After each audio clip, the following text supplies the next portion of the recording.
Ya, sementara itu pemirsa, dalam Musrenbang RKPD tahun 2022 di Kecamatan Sukamakmur, Ketua DPRK Kabupaten Aceh Besar Iskandar Ali menyatakan tidak ada perbedaan anggaran pembangunan yang dilaksanakan oleh pemerintah, OPD, dan DPRK. Ketua DPRK Aceh Besar Iskandar Ali menegaskan dengan sistem informasi terbaru tahun 2022 didukung kesiapan masyarakat dengan perencanaan daerah, menepis anggapan di tengah masyarakat tentang anggaran pembangunan yang dilaksanakan oleh pemerintah, OPD, dan DPRK. Iskandar Ali menyebutkan DPRK hanya memastikan dan mengawasi pelaksanaan visi misi pemerintah daerah dijalankan sesuai dengan perencanaan pembangunan.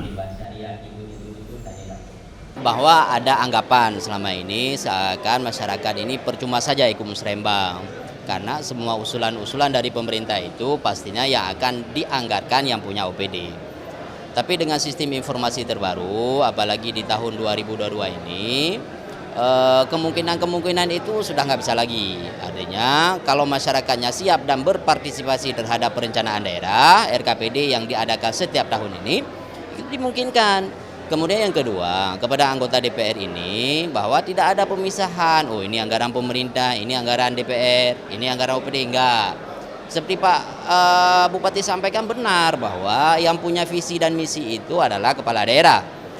Kepala OPD wajib menjabarkan visi dan misi dan mampu menerjemahkan visi dan misi itu dalam bentuk kegiatan kerja.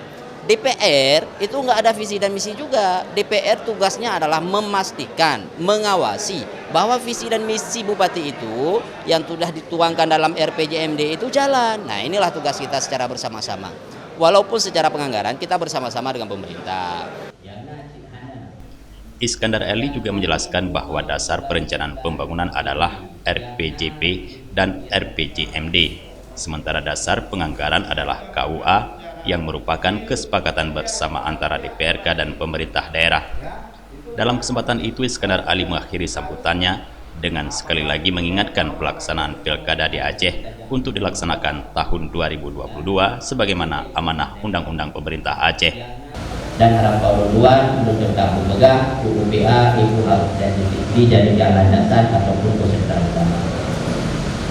Mau tidak mau, Pilkada tahun 2022 itu penting. Dari Aceh Besar, Tim Liputan Aceh TV melaporkan.